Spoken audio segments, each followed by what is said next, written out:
Long before the war began, long before the sacred spears were raised in battle, the Sky Clans were just scattered tribes, small groups of wanderers who followed the path of lightning across the mountains and valleys. They believed the sky was alive, not just a place of clouds and stars, but a force that could see, judge, and destroy. Every storm, every flash of thunder, every streak of light across the night sky, it all meant something to them. These early people feared the sky, but they also respected it. Over generations, they developed a system of belief centered around the idea that the sky was their highest law. And from that belief, a powerful identity was born. The first covenant, according to their oldest stories, three tribes, the Taru, the Rame, and the Sen, met at the edge of a crater lake called Ain Ru. There, they made an agreement that would change their history forever. It was called the First Covenant, and its message was simple: spears point upward, knees bend downward. The sky is our judge. From that moment, they were no longer just wandering tribes. They became the Sky Clans. This covenant meant that war, justice, and leadership would all be connected to the sky. Every important decision had to be made under open air. Every oath had to be sworn beneath the stars. Every weapon, especially the spear, was seen as a bridge between the earth and the heavens. Life beneath the sacred peaks, the Sky Clans began to settle near the highest mountains, places where storms were strongest, where lightning often struck, and where they believed the voice of the sky could be heard most clearly. The most sacred of these mountains was called Rame Peak. It became a place of ritual, where leaders had to climb barefoot and carry a wooden spear made from trees that had been struck by lightning. Reaching the top was not just a test of strength. It was proof that the sky had accepted you. They believed that the higher you lived, the closer your soul was to the sky. People who lived at the lowest levels were often seen as less pure or spiritually disconnected. The role of the spear for the Sky Clans: the spear was more than a weapon. It was a symbol of their entire belief system.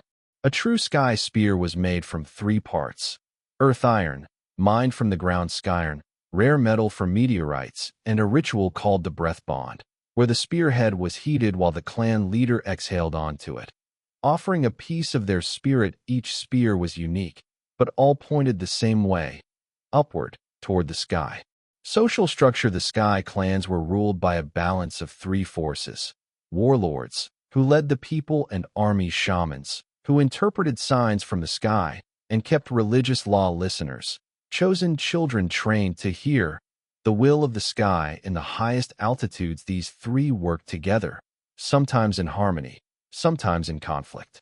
The warlords wanted control, the shamans wanted obedience to the sky, and the listeners were often caught in the middle.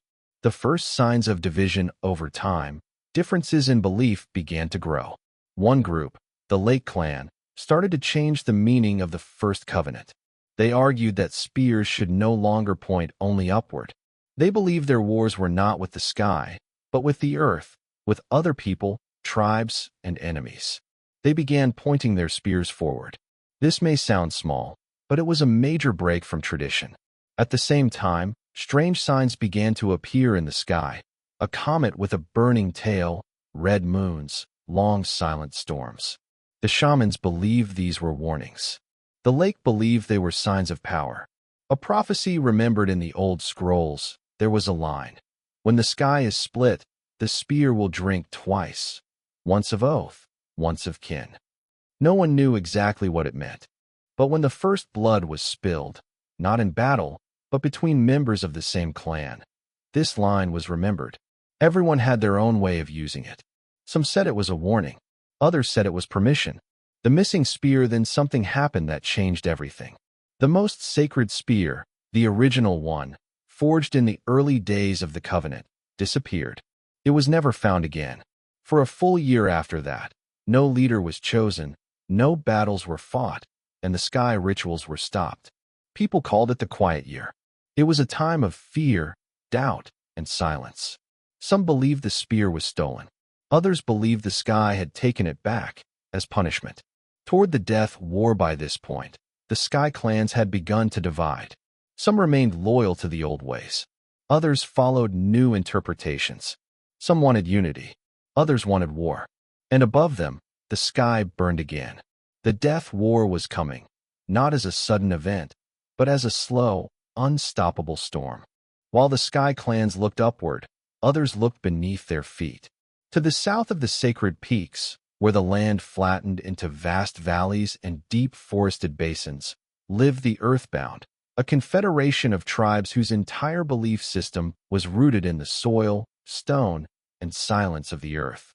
They did not believe in sky gods. They believed in the womb below, a vast, living spirit beneath the land, ancient, eternal, and dark. To them, all life came from the soil, and all things returned to it. The Earthbound lived close to caves, rivers, and underground springs, and their priests were known as soil readers, those who could listen to the slow breath of the world beneath. The growing divide. The Earthbound watched the Sky Clans with suspicion. To them, the Sky Clans were arrogant, always above, always distant, always seeking separation. The Earthbound viewed this as unnatural. They believed true balance came from returning to the earth, not escaping it. Sky burials were seen as offensive. They called it spirit strangling, denying the soul its natural return to the ground. The Earthbound buried their dead deep, with stones pressed against their chests, so the spirit would not rise again. They believed rising was not freedom, but restlessness. In their worldview, climbing was rebellion. Descent was wisdom. Cultural clashes become border raids for many years. The Earthbound and the Sky Clans simply avoided each other. They lived in different regions and rarely crossed paths. But as populations grew, land became disputed. Earthbound herders pushed northward into mountain foothills. Sky Clan scouts descended further south, seeking rare sky metals found only in certain caverns. Sacred sites of both cultures began to overlap, and friction became inevitable. At first, these were small incidents. An Earthbound caravan found torn apart near a cliff road. A Sky Listener child found buried beneath a cairn, mouth filled with soil. Each side blamed the other, though neither had proof. Or perhaps both did. The first open conflict, the first real battle, happened at a place called Wreath Hollow, where a disputed spring flowed beneath a hanging cliff. A Sky Clansman was said to have thrown his spear into the water as a warning. An Earthbound warrior retrieved it, broke it, and placed the broken point downward in the mud. The message was clear. That night, the Sky Clans attacked. Their warriors came gliding down ropes, silent in the moonlight. They set fire to the Earthbound tents and killed 36 in the confusion. It was called the Descent of Flame. But the Earthbound did not retreat. In response, they buried the ashes of their dead and vowed a long vengeance. The philosophy of war to the Sky Clans. War was a temporary ritual, a purging of dishonor, followed by restoration. To the Earthbound, war was more than retaliation. It was correction, a rebalancing of life's flow, like redirecting a river. They began to dig deep trenches and build hidden forts underground. They created poisoned dusts from ground herbs, taught their soldiers to fight in silence, and trained tunnel runners who could emerge behind enemy lines.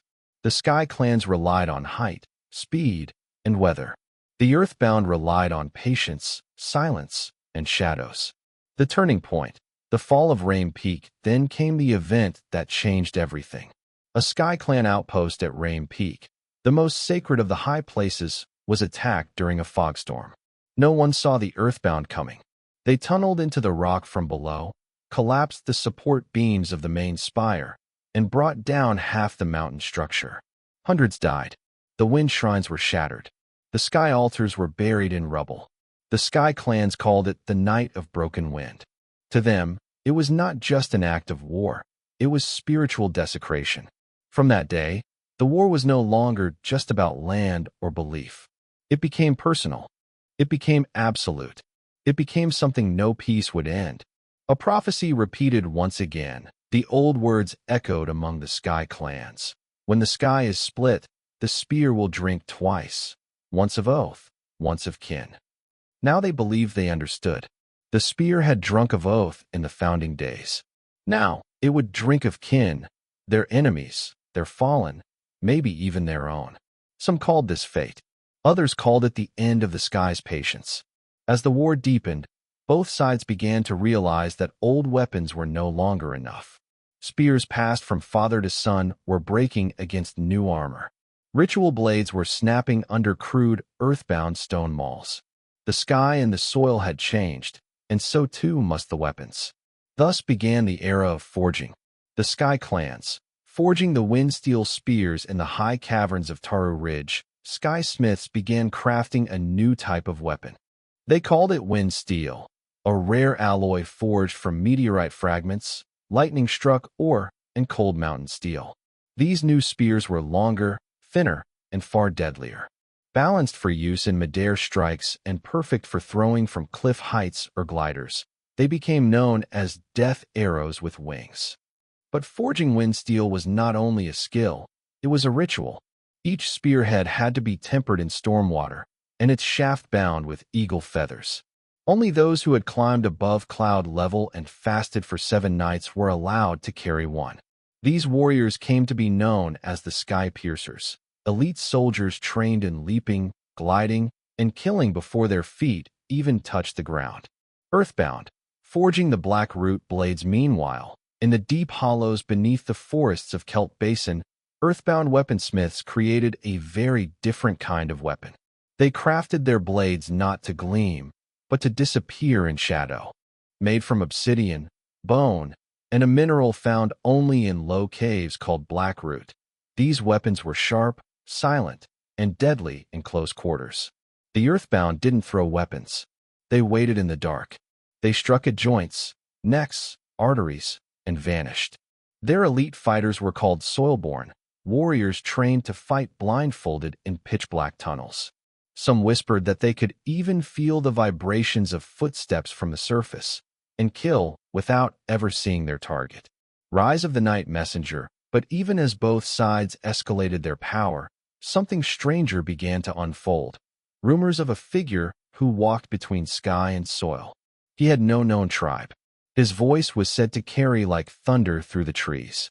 He wore neither feather nor stone. His face was hidden behind a carved half-mask, one side painted white like cloud, the other black like ash. They called him the Night Messenger. He appeared without warning, first to a Sky Clan watchpost, where he spoke of balance and ruin, then to an earthbound gathering, where he told them the war would burn down both sky and soil. No one knew if he was a prophet, a traitor, or a weapon of the gods. What they didn't know was this: wherever he appeared, leaders died. And those who listened to him began to question the war itself. The Sky Listenings during this time. A new ritual was reintroduced by the Sky Shamans, something not performed in generations. It was called the Sky Listening. A young listener would be taken to the highest known point in the mountains. No tools, no food, no fire. There, they would sit, exposed to the wind and stars, for 9 nights, speaking nothing, waiting for a vision from the sky. Of the 7 listeners chosen for this ritual, only 2 returned. One came back blind, saying she had seen fire falling from the stars. The other refused to speak at all, only carving the same symbol over and over again into stone, a spear broken in half, pointing both up and down. This sign began to spread through sky settlements, though no one knew exactly what it meant. Some called it a warning. Others called it a new covenant. Earthbound echoes meanwhile. The earthbound priests began their own form of ritual, burying themselves alive in shallow graves, surviving only through thin reed-breathing holes, hoping to hear the womb speak. They reported visions, too, of stone collapsing, fire rising from cracks, and water pulling entire caves into the dark. One priest carved a prophecy into the side of a cliff before disappearing underground forever. When the first sky spear is buried in soil, the world will fall inward. At first, this was taken as metaphor. Later, it was seen as a prediction. A war now unstoppable by this point. No leaders on either side truly believed the war could be stopped. Too much had been lost. Too much had been stained with blood. But something deeper was happening, something beneath the battlefields and above the clouds. Both Sky and Earthbound had begun sensing that this war was not just between them. It was being watched. It was being guided. Or perhaps it was being fed.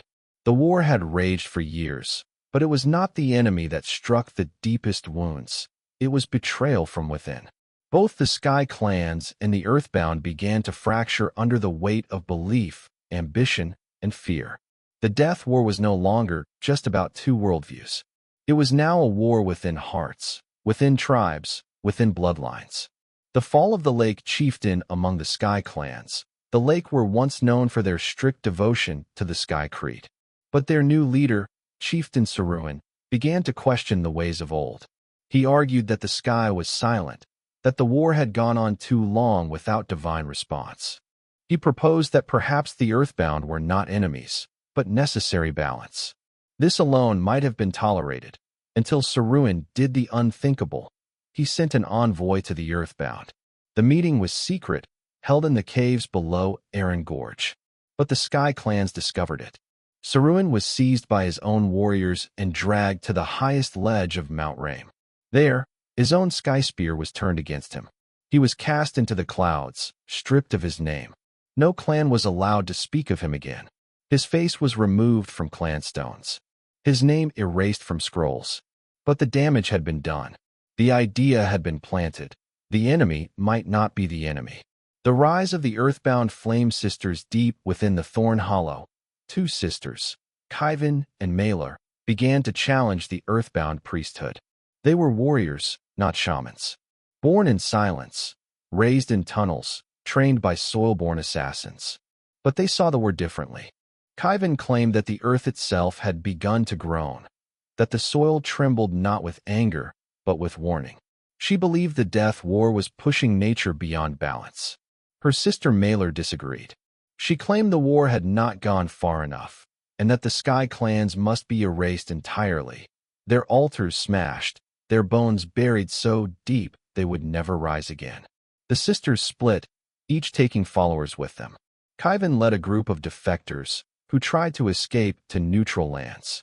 Maelor formed the Ashroot Circle, a radical force that began executing anyone suspected of Sky sympathy, including fellow Earthbound. What began as a war between peoples was now a war within each camp. The night of the Blood Moon, then came the Blood Moon. On the final night of the harvest cycle, the sky turned red. The moon, high and full, slowly became veiled in shadow until it glowed deep crimson. A total lunar eclipse, rare and feared. Among the Sky Clans, panic erupted. Listeners claimed to hear screaming winds even though the mountains were silent. One shaman leapt from a cliff, believing she was being pulled downward. Earthbound priests reacted differently. They held feasts, believing the red moon was a sign that the womb of the earth had opened wider, preparing to absorb more souls. But something else happened that night, something that neither side expected. The twin temples burn at opposite ends of the war front. Two sacred sites were attacked at the exact same hour. The Cloudspire altar, a sky shrine high above the Vale of Blades, the Deeproot Cavern, an earthbound tomb temple beneath the Greywood Ridge, both were burned from within, not attacked from outside. Survivors from both sites reported masked figures, dressed not in sky or earthbound colors, but in gray, with half-white, half-black masks, just like the Night Messenger. This triggered chaos. Each side believed the other had desecrated their most sacred ground. Retaliation was swift and brutal. Whole settlements were wiped out within days. But some began to wonder, could this have been orchestrated? Was someone, or something, trying to keep the war alive? Divided and doomed by now, the once unified Sky Clans were splintering. The Storm Wardens believed in total annihilation of Earthbound culture. The Cloud Mourners sought peace and began abandoning the mountains. The Wind Silent, an extremist group, believed even other Sky Clans were impure and began purging their own people. The Earthbound were in no better state. The Ashroot Circle launched attacks not just on Sky Clans, but neutral villages. The Stonehearts, a pacifist sect, were hunted down by former allies. The Cavern Keepers closed their tunnels to all, becoming a hidden sect feared even by their own kind. The war no longer had a single front. It had become a storm of factions, beliefs, betrayals, and revenge, and the true reason for it had begun to fade. All that remained was survival. It began with a tremor. Not thunder, not battle, but the deep, slow groan of something waking underground. Near the war-wrecked region of Aran Hollow, a long-forgotten fault line cracked open after a quake, and from its depths emerged a strange artifact. It was a spear, ancient, enormous, and embedded in blackened stone. But it was not made by any known Sky Clan or Earthbound smith. Its tip was neither upward nor downward. It was forged in a spiral, curving back on itself, as if refusing to point in any direction. Both sides claimed it. Neither could move it. The spiral spear and the unearthed chamber. When scouts entered the fissure to investigate, they found something even stranger, a buried chamber, filled with carvings that predated both Sky and Earthbound culture. The walls showed scenes of people flying and digging, of fire falling from the stars, of great floods and mountains splitting open. But most chilling of all was a single recurring image, a spear splitting the sky, while the land crumbled beneath it. Some believed this was a vision of the future. Others whispered that it was a forgotten past, one that was now repeating itself. The night messenger returns. As news of the spiral spear spread, so did panic. Clans and tribes scrambled to seize the site, but the night messenger arrived first. Eyewitnesses said he walked through the cracked earth like he had been there before. He carried no weapon. He spoke only one sentence. The spear was never yours. It was left here, not for power, but for warning. Then he vanished into the fissure. Hours later, half the warriors who entered after him were found disoriented, claiming to have seen visions of fire, ash, and sky raining blood. Some began to believe that the night messenger was not a man at all, but a ghost of a previous age, come to stop the same mistake from happening again. A warrior torn. Kalen of the Sky. Among the younger generation of Sky Clan warriors was Kalen, son of a Cloud Mourner and trained by the Storm Wardens. He had fought in over 24 raids, believed deeply in the Sky Creed, and had taken lives without hesitation. But when he saw the spiral spear, something changed.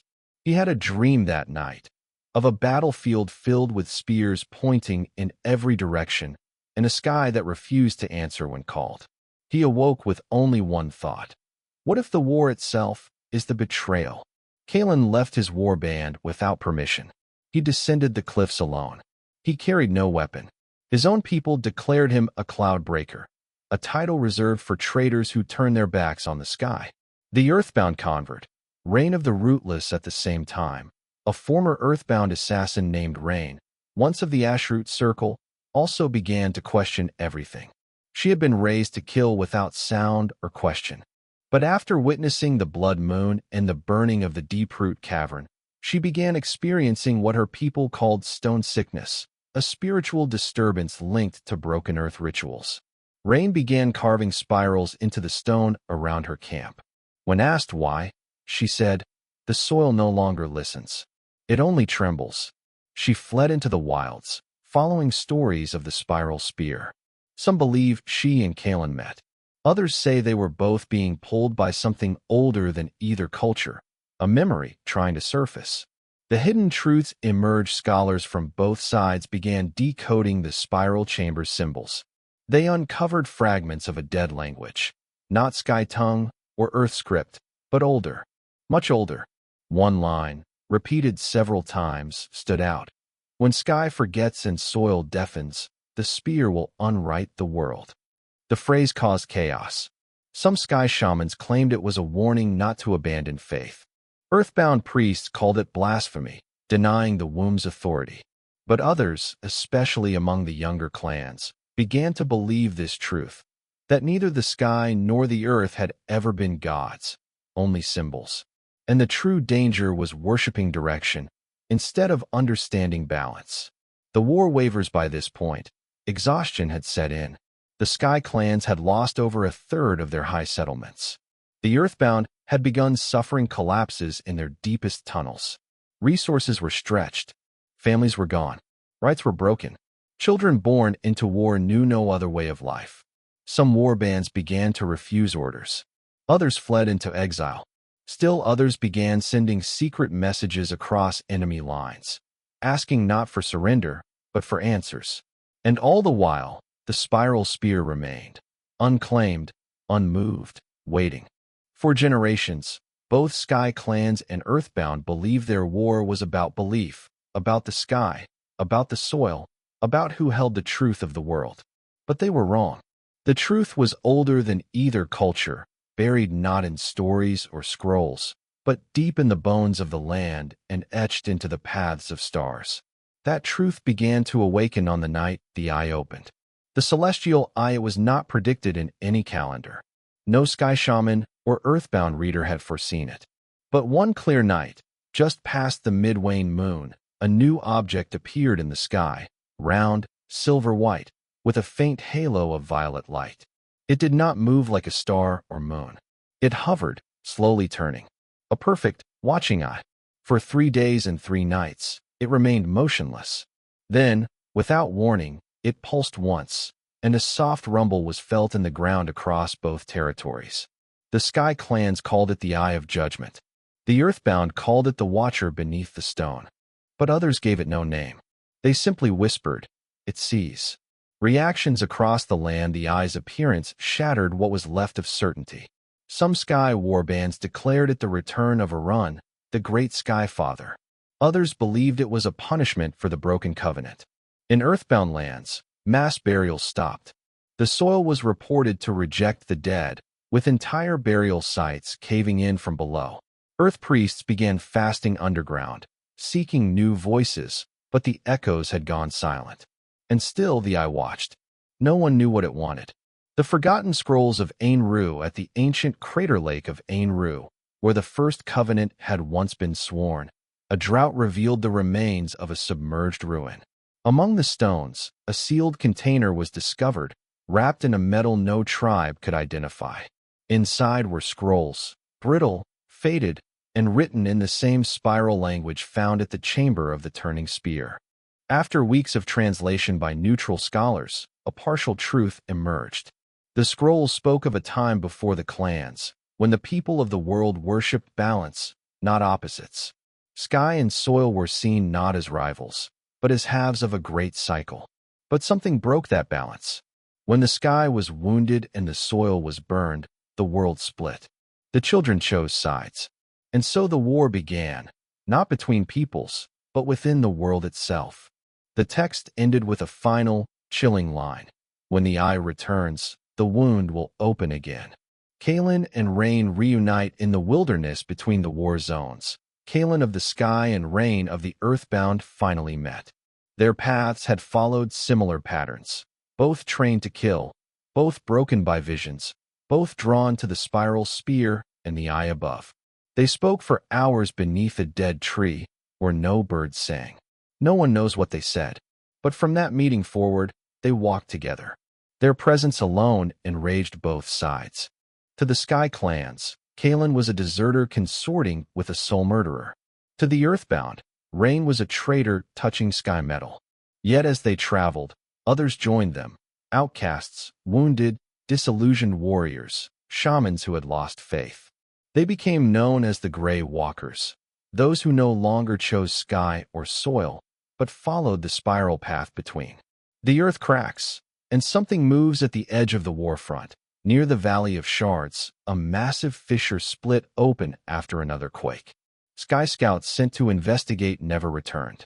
Earthbound diggers who tried to descend came back screaming, blind from visions.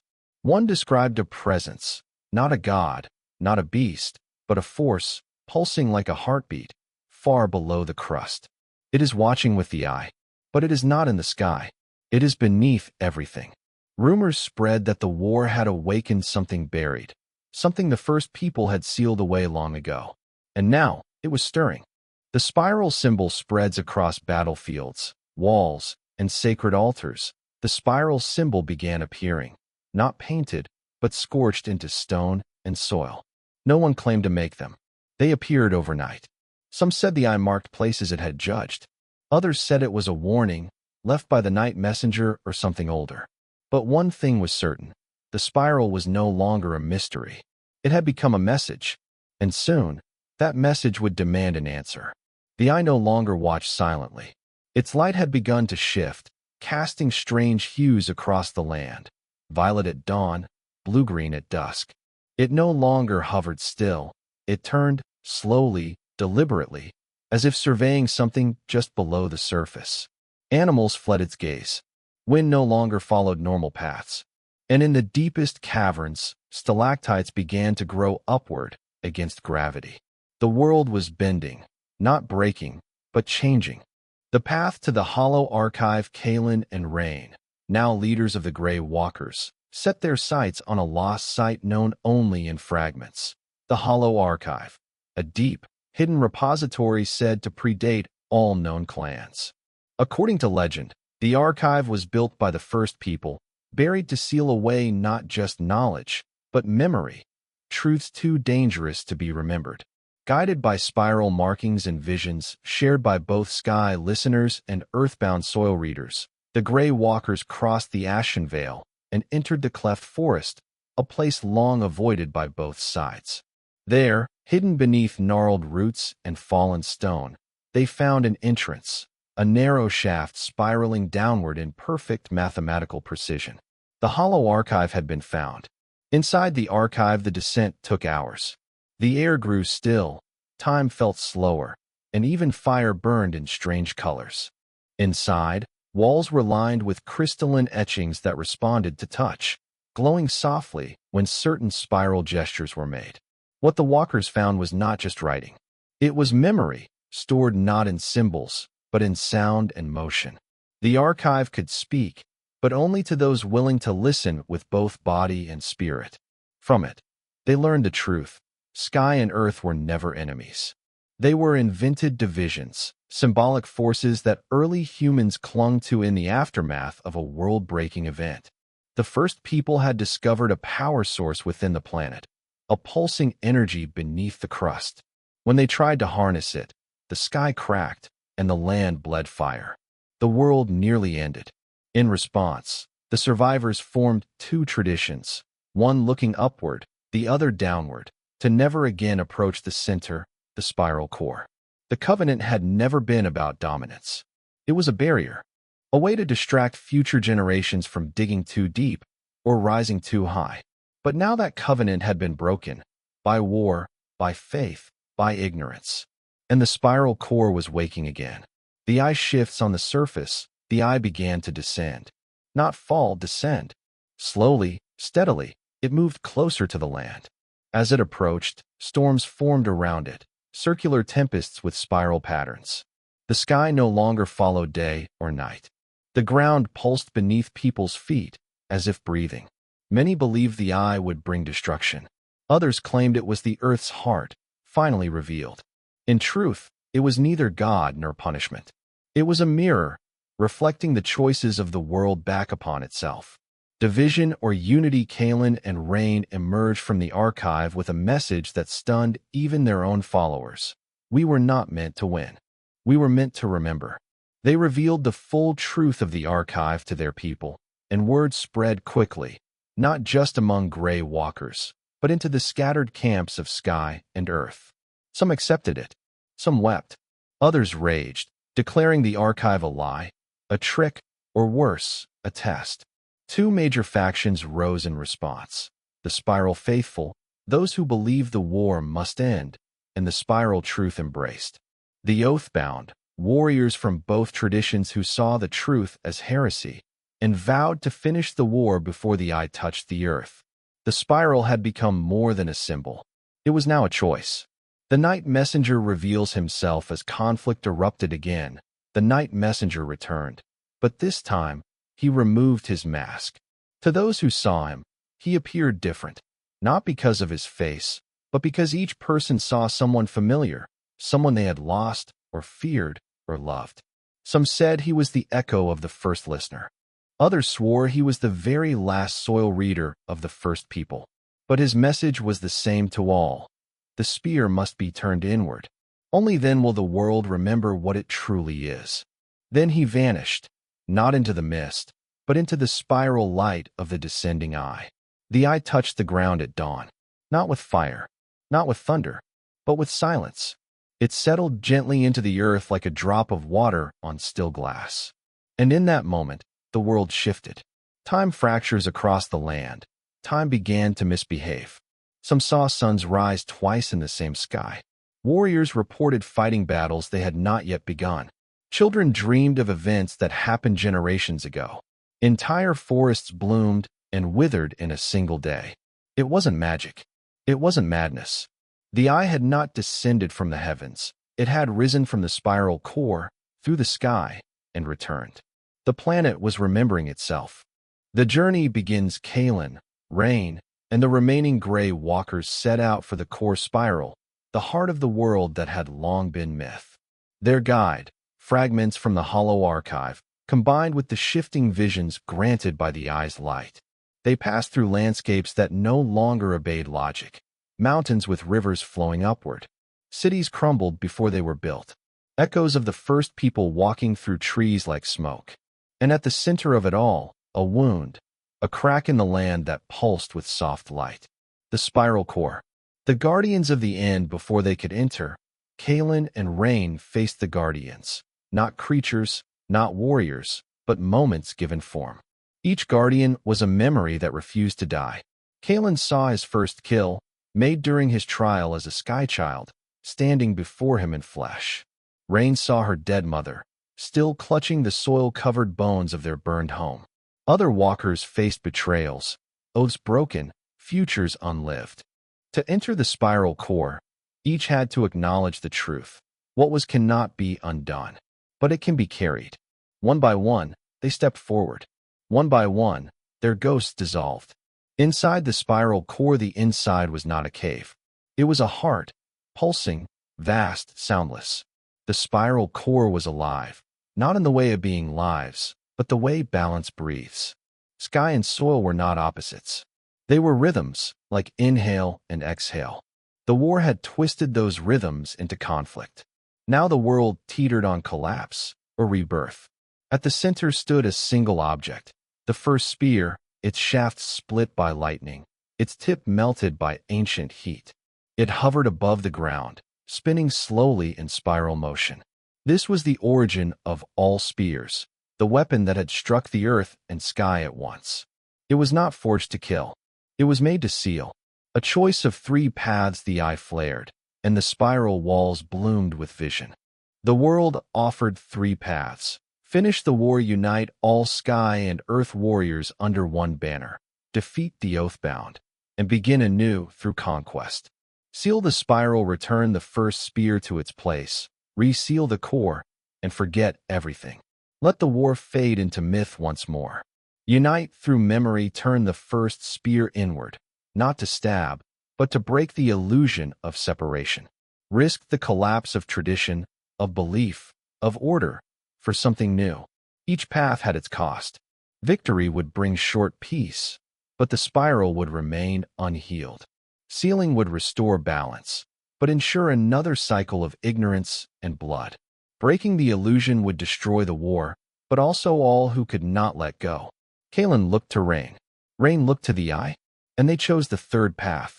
The spiral shatters with trembling hands. They lifted the first spear and snapped it across the spiral floor. The core pulsed once.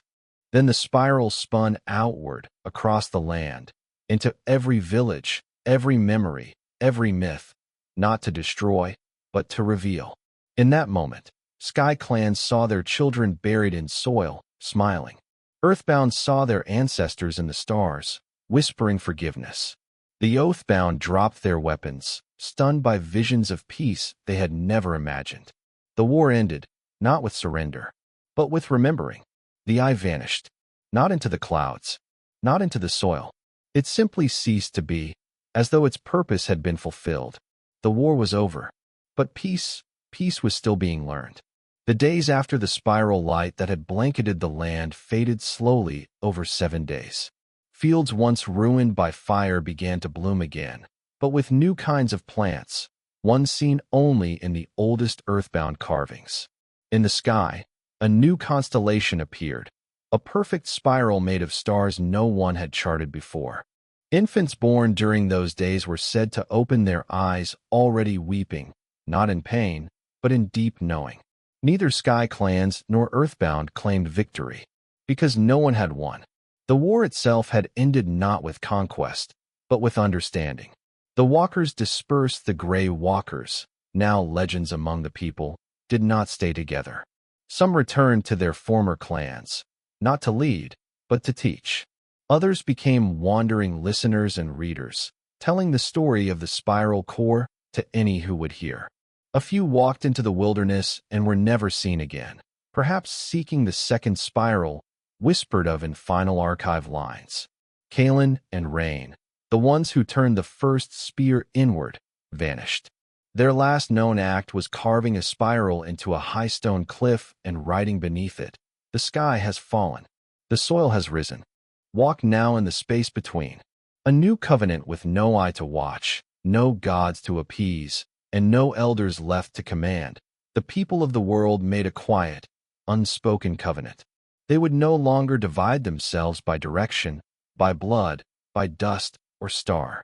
New homes were built in valleys, places where sky and soil met gently. Rituals were created that honored both the roots and the winds. The spiral became not a symbol of war, but of movement, of change. Children were no longer tested to choose a path.